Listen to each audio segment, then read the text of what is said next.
we're going to keep our eyes on this shot. Like we said, disgraced movie mogul Harvey Weinstein expected to turn himself in. And with me now is Vinoo Varghese. He's a former prosecutor and criminal defense attorney.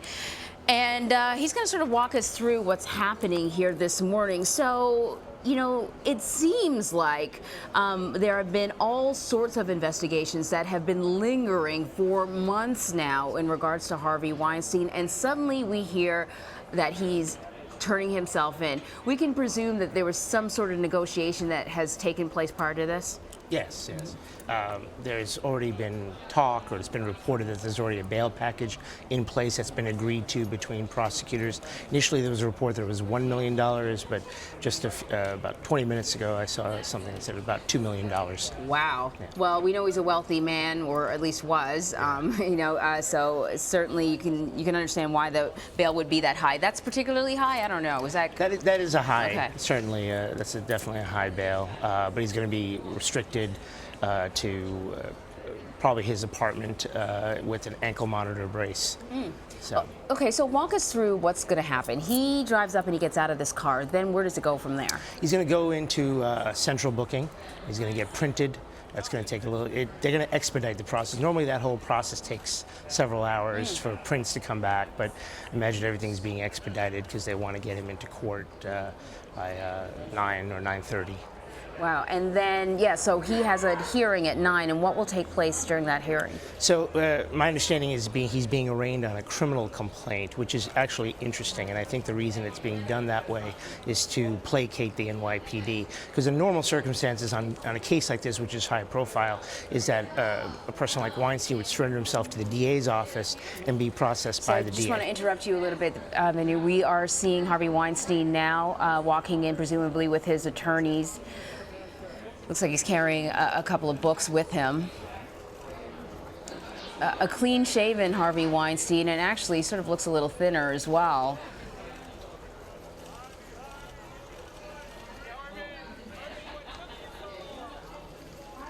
And there you go. So you can hear members of the media and probably others yelling his name, trying to get his attention.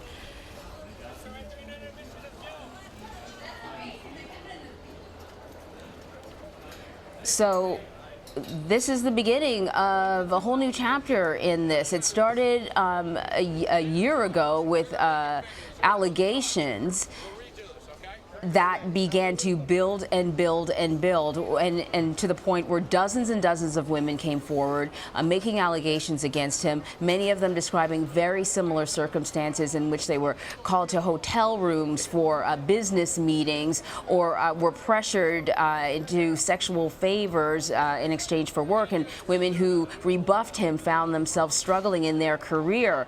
He has denied any illegal activity, any acts of unwanted sex, but he has not denied some of the other behavior that maybe doesn't rise to the level of being charged. Why do you suppose it's New York that has managed to get him into the courtroom? We know there's an investigation happening in London. We know there's an investigation happening in Los Angeles. There's a federal investigation. What do you think it's happening here in New York today? Well, I think the pressure was on Cy Vance's office, the Manhattan District Attorney's office, for quite a while, ever since the stories broke last fall.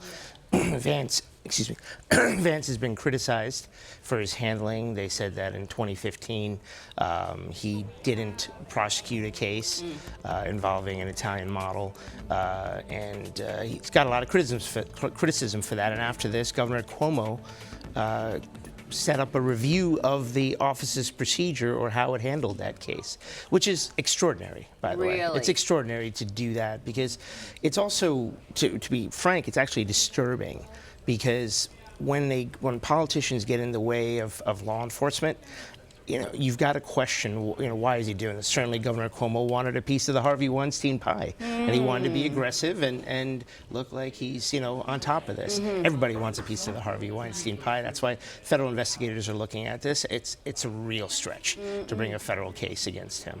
Interesting. So to get to this point, though, would a grand jury have already listened to the evidence? No, so apparently there's a grand jury investigating, but he's being arraigned today on a criminal complaint as opposed to an indictment. It's just a different procedural mechanism, and the reason it's doing it that way is because I think it's to placate the NYPD, which has been crossing, because when you surrender to the NYPD, there's a criminal complaint. It has to do with how you proceed. Right. So there's no grand jury action, but there's been a grand jury that's been commenced for a while now, Right.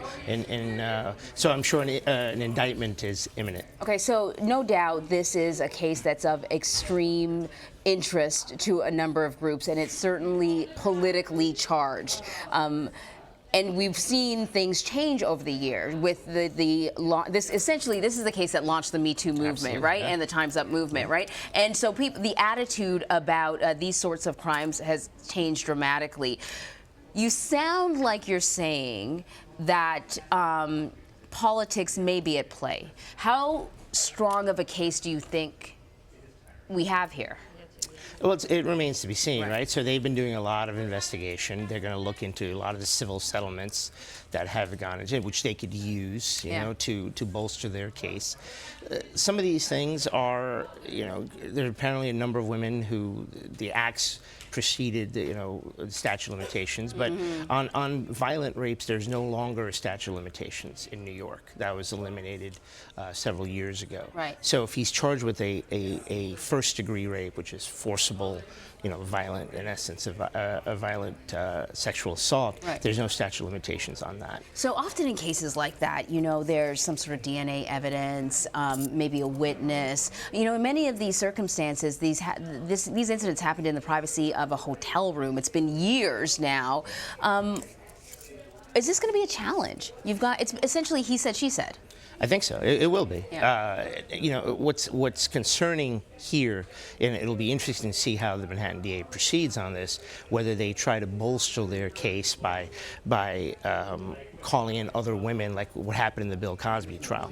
One of the fundamental tenets, or a tenet of criminal law, is that character evidence isn't you're not supposed to use evidence of a person's character to show they have a propensity to commit crimes. So in other words, if he's a bad guy, that doesn't mean that on this particular occasion that he committed a crime. Right. So in the Cosby case, for example, he was charged with assaulting one woman, but 5 other women were allowed to testify. Right. What's the purpose of a statute of limitations in that case? It's an end run around the statute of limitations.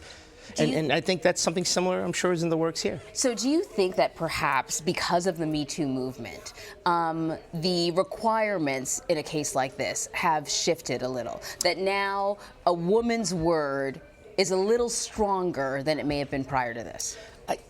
Here's the thing, people, certainly I think the Me Too movement has brought this much more into media focus. Right.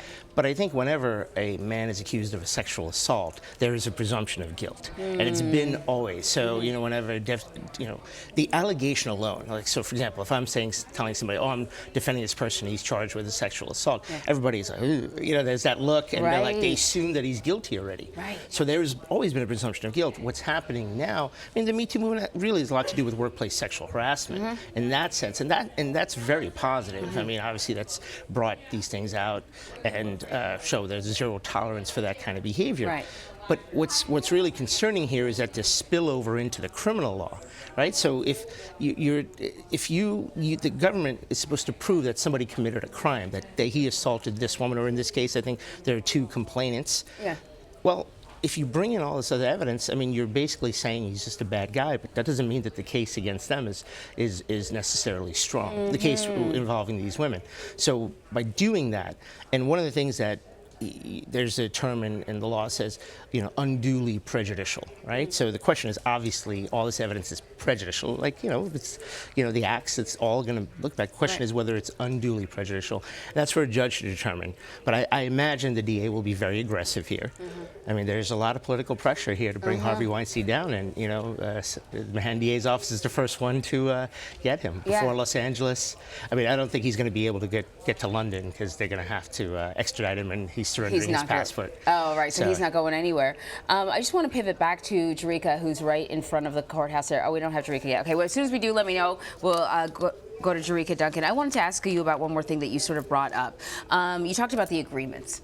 A lot of these women, or some of these women, sign non-disclosure agreements, receive payment for that, and some of them have chosen to break that agreement. As an attorney, I'm wondering how you feel about that. You know, a lot of the conversation has been about how these agreements have been used to silence many people over the years and maybe allow predators to continue their behavior without ever sort of, facing a judge or being prosecuted in any way.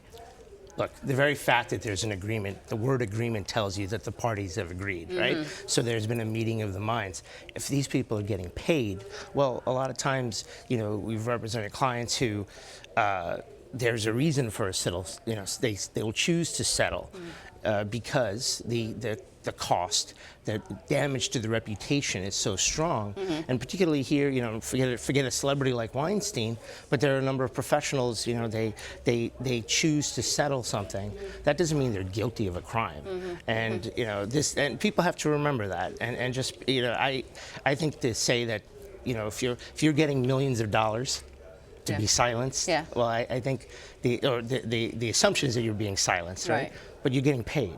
So you had a choice, right? Go to the police, take down Mr. Weinstein when it happened, or get a payday. And so I think that cuts both ways. So his lawyers are going to be able to say, look, these guys got paid. Now they're coming out, and because they all want a piece of the Harvey Weinstein pie. It's a big pie. And prosecutors will say, well, why did he want to silence them if he didn't do anything wrong? I think that's the counter to that is very easy. He's got a reputation to protect. The allegation alone is ugly enough that would damage his reputation. I mean, before all this stuff, before the news articles, well, there may have been murmurings, and it may have been an open secret in Hollywood about him until those articles appeared in the New York Times and the New Yorker back in October. He was a Hollywood legend. He certainly was.